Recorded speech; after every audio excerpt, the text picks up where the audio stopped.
一鼓作氣；二力挽狂瀾；三立竿見影；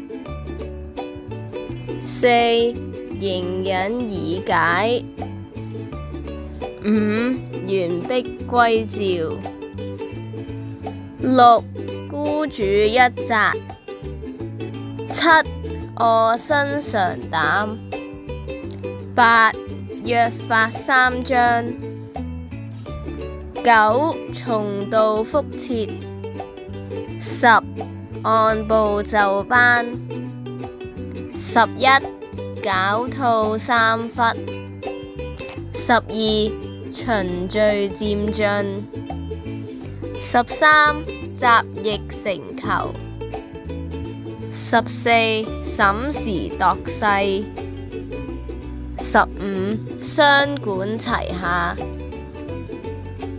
曾子之妻之使，其子隨之而泣。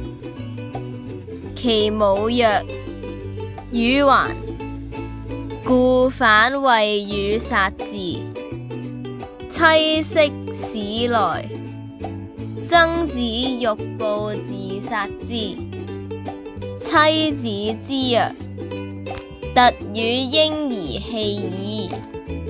曾子曰：嬰兒非與戲也，嬰兒非有之也。待父母而學者也，聽父母之教。今子欺之，是教子欺也。母欺子，子而不信其母，非以成教也，遂烹治也。